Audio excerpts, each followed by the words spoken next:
제가 먼저 14장 12절 말씀 봉독합니다.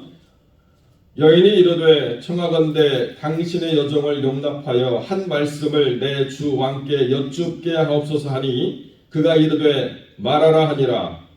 여인이 이르되 하나님의 백성을 위하여 이 같은 생각을 하셨나요?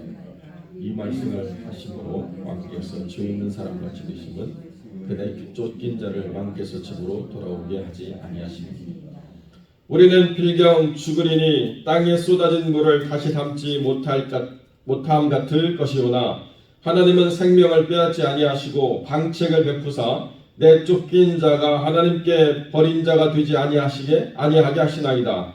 이제는 와서 내 주 왕께 이 말씀을 여쭙는 것은 백성들이 나를 두렵게 하므로 당신의 여종이 스스로 말하되 내가 왕께 여쭈어 혹시 종이 청하는 것을 왕께서 왕께서 들으시고 나와 내 아들을 함께 하나님의 기업에서 끊을 자의 손으로부터 주의 종을 구원하시리라 하미니이다. 스스로 말하되 내 주 왕의 말씀이 나의 위로가 되기를 원한다 하셨사오니 이는 내 주 왕께서 하나님의 사자가 선과 악을 분별하시니 원하건대 왕의 하나님 여호와께서 왕과 같이 되시옵소서. 왕이 그 여인에게 대답하여 이르되 바라더니 내게 묻는 것을 내게 숨기지 말라. 여인이 이르되 내 주 왕은 말씀하옵소서. 이르되 이 모든 일에 여인이 대답하되 내 주 왕의 살아계심을 두고 맹세하오니 내 주 왕의 말씀을 하고 저는 물어 넘길 자가 없으리니 왕의 종 요압이 내게 명령하여 그가 이 모든 말을 왕의 여종의 입에 넣어주었사.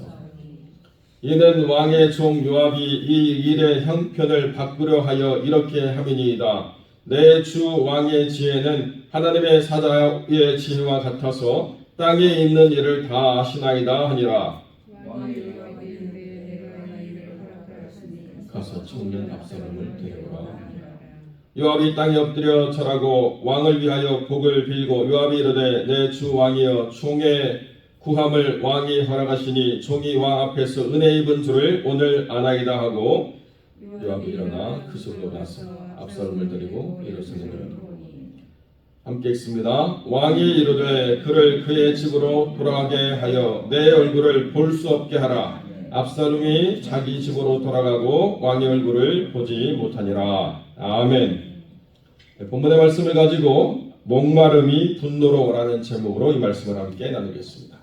오늘 우리가 14장 전체의 말씀을 다 살펴볼 수 없기 때문에 가장 핵심에 있는 부분만 우리가 살펴봤는데요.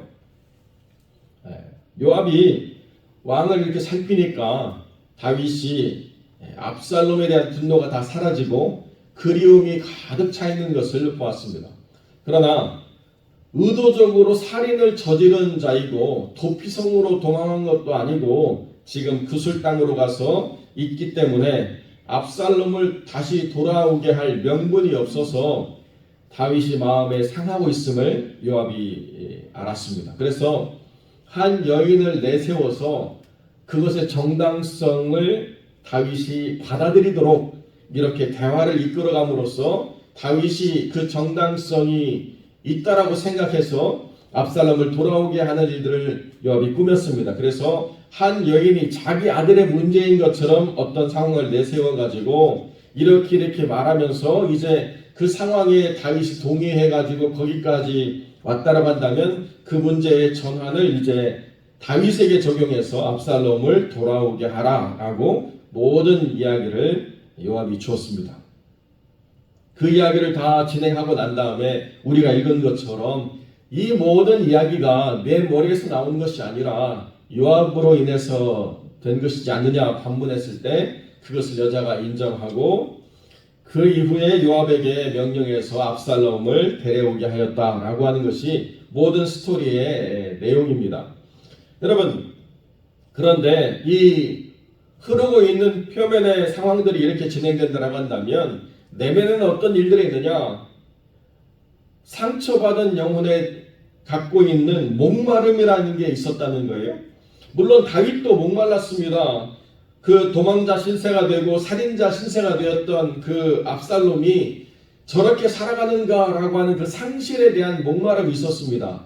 내 품 안에서 있던 아들이 저렇게 모든 인생이 망가지고 삶을 버리고 포기한 자처럼 저렇게 이방에 가서 떠돌이 인생이 되는 것이 너무나도 안타깝고 아쉬웠던 그런 목마름, 정상적인 삶에 대한 목마름이 있다는 거죠. 압살롬도 마찬가지입니다. 누이에 대한 불의한 일을 참고 공의가 실현되기를 기다렸는데 공의가 실현되지 않고 방치되고 외면당하는 것에 대한 분노로 말미암아서 올바름에 대한 목마름이 있었습니다.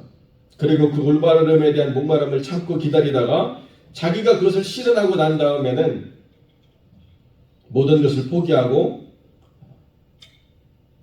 평범한 사람조차 되지 못한 채 도망자의 신세로 그술 땅 갈배 곁에 더부살이하는 인생으로 살아가게 되었다는 것이죠.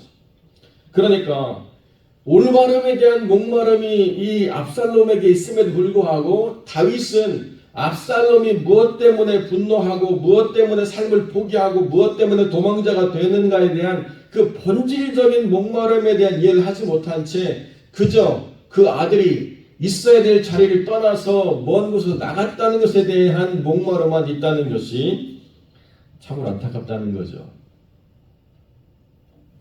뿐만 아니라 압살롬이 기대하고 있는 아버지에 대한 목마름이 있습니다.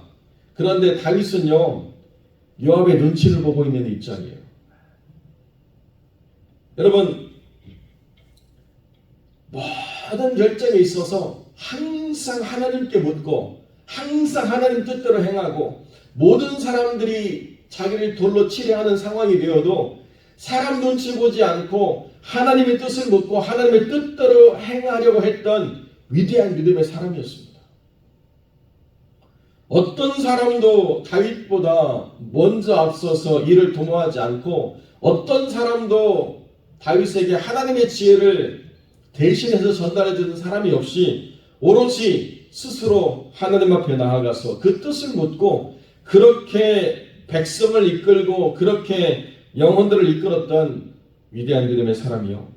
한 번 무너지고 나니까 사람 눈치 보고 사람 이야기 듣는 사람으로 바뀌어버렸다는 것입니다. 참 이게 너무나도 안타까운 건데요.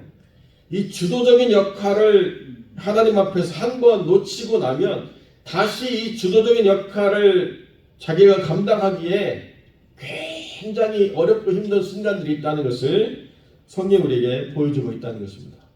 하나님 한 분만을 바라보며 나아가던 삶이 삐끗해가지고 죄를 저지르고 다른 사람의 생명을 죽이는 일을 도모하고 나니까 이제 나는 하나님만 바라봅니다. 그분의 음성을 듣습니다. 라고 하는 그 찬란하게 빛났던 영혼 그리고 영혼이 지켜냈던 삶의 자리가 드러나지 않고 다 잃어버린 상실의 자리가 있다는 것이 너무나 안타깝다는 거죠. 압살롬은 그런 아버지를 기대했습니다. 모든 사람들을 올바르게 이끌어주는 아버지, 모든 사람 앞에서 하나님의 뜻이 무엇인가를 펼쳐내는 아버지, 모든 사람들이 아니라고 이야기할 때 그 사람들의 이야기에 귀 기울이고 무릎 꿇는 것이 아니라 하나님이 무엇이라고 말씀하시는지 하나님의 음성을 듣지 않고서는 나는 한 발짝도 움직이지 않겠다 라고 말하는 담대한 믿음의 아버지, 이것이 압살롬이 기대하는 아버지의 모습이었다라고 한다면 그 아버지에 대한 상실이 너무나도 크다는 것이죠. 과거에 하나님과 동행하면서 모든 사람들을 주께로 이끌었던 담대한 믿음의 사람을 보고 싶은 이 간절한 목마름이 채워지지 않는다는 것이 가장 큰 문제였다는 것입니다. 여러분, 본질을 우리가 잘 이해하고 무엇이 그로 말미암아 그 상태에 빠지게 했는가에 대한 부족함, 모자람을 어떻게 채울 것인가를 분별하는 것이 부모죠. 내 자녀가 무엇 때문에 지금 힘들고 어려운가? 내 자녀가 무엇 때문에 지금 힘들어하는가에 대한 정확한 진단을 할 수 있는 가장 가까운 사람이 바로 부모 아니겠습니까? 그런데 그 부모가 하나님 안에서 올바른 모습을 보여주지 못하고 하나님 안에서 믿음의 삶의 가치를 보여주지 못한다라고 한다면 그 자녀가 목말라 하는 모든 것을 완벽하게 채워줄 수가 없다는 것이죠. 압살롬은 요압을 통해서 다윗이 자기를 부른다는 사실을 듣고 아마 그런 회복을 기대하고 왔을 것 같습니다. 다시 이 나라를 올바르게 이끌어갈 아버지, 그리고 그 아버지가 나와의 관계를 회복시켜서 모든 것을 정상으로 돌릴 것을 기대하고 왔겠지만은 올 때 뭐라고 이야기합니까? 왕의 얼굴을 보지 못하게 집으로 돌려보낸 것으로 모든 것이 다 끝났다라고 생각한다는 것입니다.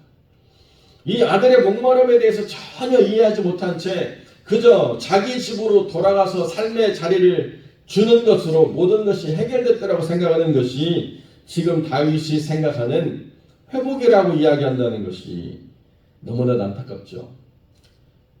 압살롬은 자기가 살던 집으로 왔고 자기 가정으로 왔지만은 그러나 자기의 목마름은 하나도 채워지지 않은 상태로 여전히 방치되어 있다는 것이 가장 큰 문제라는 것입니다. 여러분, 그러면 이 목마름은 어떻게 변하게 됩니까? 결국 그 목마름이 분노로 바뀌게 되는 것입니다.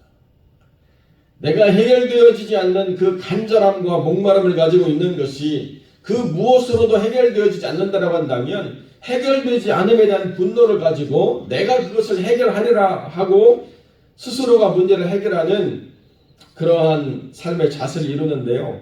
이것이 하나님의 은혜와 감사로 인해서 내가 해야 될 사명이라고 감당되어서 사는 일이라면 분노와 또 여러 가지 갈등으로 이 일들을 진행하지 않는데 기본적으로 채워지지 않는 것에 대한 좌절과 분노로 내가 무엇인가를 해야 되겠다라고 하는 것을 작정하고 그 일들을 해나가면 이것은 사명이 아니고 보복이죠. 원수갚음이고 그리고 자기가 정당성을 가지고 뭔가를 만들어내야 되겠다라고 하는 그런 가치를 드러낼 때 더 큰 악, 더 큰 잘못을 범하게 될 때가 반드시 있다는 것입니다.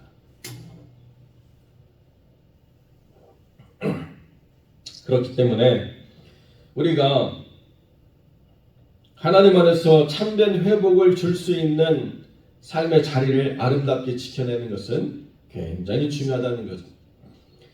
압살롬은 요압을 통해서 다윗을 만나고 그에게 입맞추는 자리까지 갔습니다. 그것이 33절의 말씀인데요. 그 압살롬의 입맞춤은 회복의 입맞춤이 아니었습니다. 그 입맞춤은 자기의 정당성이 회복이 되고 자기가 주인으로부터 사면되는 것을 얻는 입맞춤이었지 아버지와 아들의 관계가 회복되고 하나님 안에서 모든 삶이 다시 정상으로 돌아가는 입맞춤이 결단코 아니었다는 거죠. 이 입맞춤으로 압살롬이 이제 모든 관계를 끊어버리고 나는 이제 더 이상 죄인으로 감추어지고 가리워진 인생을 살아가는 것이 아니라 내 생각의 올바름, 내 생각의 바른 나라를 내가 실현하는 그런 사람으로 살아가겠다. 이제 역사의 주체가 되고 내가 역사를 써나가는 사람으로 나는 살아가겠다라고 결단하는 입맞춤을 다윗에게 주었다라고 이야기해도 결코 틀린 말이 아니라는 거죠. 여러분 그러니까요. 우리가 영적으로 한번 실족하고 넘어지면 무엇을 보지 못하느냐? 그 상황의 본질을 이해하는 눈이 가벼워져요. 그래서 자꾸 피상적인 것만 해결이 되면 문제가 해결됐다라고 이렇게 기도하겠습니다. 걸어가시고 존귀하신 아버지 하나님 감사와 영광을 주께 돌립니다. 우리 주님께서 허락하신 이 귀한 가정, 이 귀한 믿음의 관계가 채워지지 않는 것으로 인하여 분노와 좌절로 병들어가지 않도록 주님 은혜를 베풀어 주시고 하나님께서 모든 것을 채워주시고 회복시켜 주시도록 우리를 이끌어 인도하여 주셔서 우리가 참된 화평의 도구로 참된 하나님의 거룩한 가치를 드러내는 신실한 믿음의 사람들로 살아갈 수 있도록 주님의 은혜를 더하여 주시옵소서. 한 영혼도 방치되거나 소외되거나 분노로 살아가는 삶을 이어가지 않도록 주님 은혜를 더하여 주시고 모든 것이 주 안에서 회복되어지는 역사를 경험하고 어떠한 분노나 어떠한 좌절이 있더라 하더라도 하나님과 함께하는 영혼들을 통하여 그 모든 것이 치유되어지고 그 모든 것이 회복되어지는 역사를 만들어가는 건강한 교회가 될 수 있도록 건강한 가정이 될 수 있도록 하나님 역사하여 주시옵소서. 우리 주님께서 성들의 모든 가정과 교회의 모든 삶을 다스려 주시기를 간절히 소망하며 거룩하신 우리 주 예수 그리스도의 이름으로 기도드립니다. 아멘.